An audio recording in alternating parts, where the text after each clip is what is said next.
Você já se perguntou o que acontece quando o anime de fantasia se inicia após a luta contra o Rei Demônio? Após a aventura, após as inúmeras batalhas e vitórias? É isso que Frieren te responde. Enquanto a maioria das fantasias está preocupada em contar a grande jornada, Frieren está interessada nas consequências dela, nas memórias, nos arrependimentos, nas pessoas que ficam e principalmente no tempo. E é por isso que ela é uma obra tão genial. Hoje vamos falar sobre a genialidade da primeira temporada de Frieren e como ela consegue transformar algo tão simples quanto a passagem dos anos em uma das histórias mais emocionantes dos animes modernos. Porque no final das contas, Frieren não é uma história sobre magia, e sim uma história sobre aprender a valorizar o tempo que temos com as pessoas que amamos. E nenhuma obra faz isso tão bem quanto Frieren.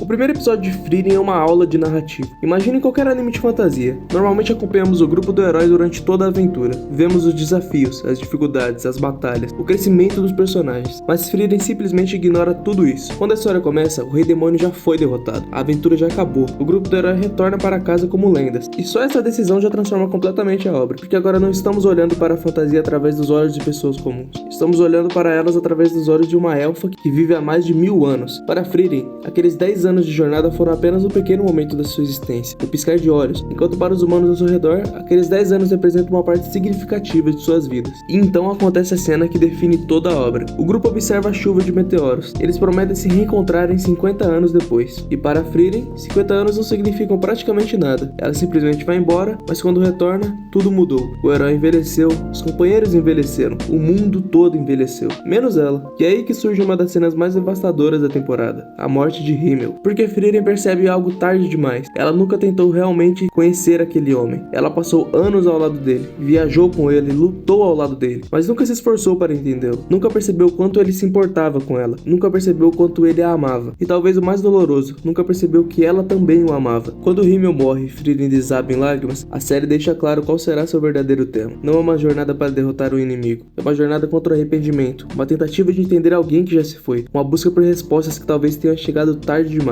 E a partir desse momento, a obra ganha um objetivo: chegar ao paraíso onde as almas descansam, não para salvar o mundo, mas para reencontrar Himmel. Depois da morte de Himmel, Frieren segue seu caminho e eventualmente reencontra Reiter, agora velho, frágil, próximo do fim de sua vida, mas é através dele que surge uma das personagens mais importantes da série, Fern. E é impossível falar da genialidade de Frieren sem falar da relação entre essas duas, porque Fern funciona como um completo oposto de Frieren. Ela é humana, seu tempo é limitado, cada ano importa, cada mês importa, cada dia é mais importante que o outro. Enquanto Frieren pode passar décadas coletando magias inúteis sem se preocupar, Fern vive uma realidade completamente diferente, e é justamente esse contraste que torna a relação delas tão interessante. Pela primeira vez, Frieren precisa conviver diariamente com alguém cujo tempo está acabando. Mesmo que Fern ainda seja jovem, mesmo que tenha a vida inteira pela frente, Frieren sabe que um dia ela vai morrer. Assim como Himmel morreu, assim como Reiter morreu, assim como todos os humanos morrem. E pouco a pouco, sem perceber, Frieren começa a mudar. Ela começa a prestar mais atenção, começa a observar mais, começa a se importar mais, porque Fern não é apenas sua aprendiz, ela é a oportunidade de Frieren corrigir os erros que cometeu no passado. Cada conversa, cada caminhada, cada pequena interação, tudo isso se torna importante, porque agora ela entende algo que antes ignorava. O tempo das pessoas não é infinito, e justamente por isso ele tem valor. Eventualmente, a jornada apresenta mais uma peça fundamental, Stark. E o mais interessante sobre Stark é que ele não entra na história como um grande guerreiro lendário. Pelo contrário, ele entra como alguém assustado, inseguro, cheio de dúvidas, o que imediatamente o torna humano, porque cada um representa uma perspectiva diferente da vida. Frieren representa o passado, o arrependimento pelo tempo. Fern representa o presente, alguém até ansiosa por isso. E Stark representa o futuro. Ele ainda tem muito a aprender, muito para crescer, muito para descobrir. E conforme a jornada avança, vemos não apenas a evolução do Stark como guerreiro, mas também como pessoa. Ele traz leveza para a narrativa, traz humor, traz emoção e ajuda a construir a sensação de família que gradualmente surge entre os três. O conceito do tempo. Se existe uma palavra que define Frieren, essa palavra é o tempo. Tudo na obra gira em torno dele, absolutamente tudo. A genialidade está no fato de que a série não apenas fala sobre o tempo, ela faz o espectador sentir o tempo. Os lugares mudam, as pessoas envelhecem, as pessoas retornam constantemente. Momentos aparentemente simples ganham novos significados anos depois. Cada flashback com Himmel funciona como uma peça de quebra-cabeça. Inicialmente parecem cenas comuns, mas conforme Frieren amadurece emocionalmente, ela passa a enxergar essas lembranças de maneira diferente. diferente. E nós também. Frases que antes pareciam banais se tornam emocionantes. Gestos simples se tornam demonstrações de amor. Momentos comuns se tornam preciosos. Que a obra entende algo que muitas histórias ignoram. O valor de um momento só pode ser medido quando ele termina. E isso ainda é mais forte perto do final da temporada, porque a jornada física até o norte é apenas uma desculpa. A verdadeira jornada acontece dentro de Frieren. É a jornada de alguém que realmente está aprendendo a viver, está aprendendo a valorizar o tempo e entender exatamente como as emoções realmente funcionam e como a ser humana do seu jeito.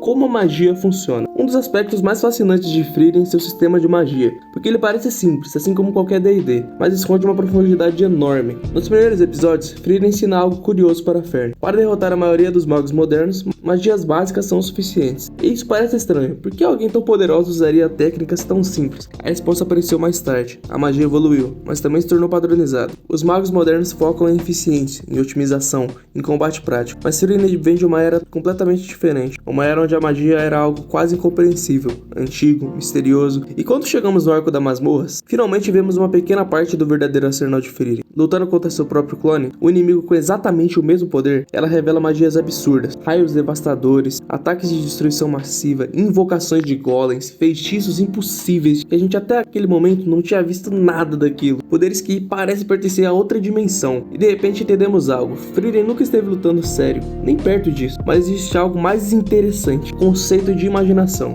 Em Frieren, magia não é apenas mana, ela está profundamente ligada à capacidade do usuário de visualizar e interpretar um resultado, de acreditar naquele resultado. Se você não consegue imaginar sua vitória, dificilmente conseguirá alcançá-la. Se não consegue visualizar sua magia funcionando, seu poder perde força, a imaginação se torna uma arma, a confiança se torna uma arma, a própria mentalidade se torna uma arma dentro de Frieren. E isso transforma o sistema de poder da obra em algo muito mais interessante do que simplesmente números maiores ou explosões maiores. O melhor exemplo disso é quando a Ubel vai cortar aquela armadura que todo mundo achava que era indestrutível e ela simplesmente corta, porque ela acreditava que poderia cortar. E isso é fascinante e é diferente. Pode parecer muito forte, mas se você parar pra pensar, a imaginação não é tão simples assim. Porque a verdadeira força não nasce apenas do poder, ela nasce da experiência e da convicção. E talvez seja justamente por isso que Frieren seja tão especial, porque ela utiliza uma história de fantasia para falar sobre algo extremamente humano, que é o tempo. Todos nós já perdemos alguém, todos nós já nos arrependemos de não ter tido alguma coisa, de não ter passado mais tempo com alguém, de não ter valorizado o momento enquanto ele acontecia. Frieren transforma esse sentimento em uma jornada lenta, silenciosa, melancólica, mas profundamente bonita. Ela nos lembra que a vida não é feita apenas de grandes momentos. Ela é feita das pequenas conversas, dos encontros casuais, dos sorrisos, das lembranças, dos instantes que parecem significantes até o dia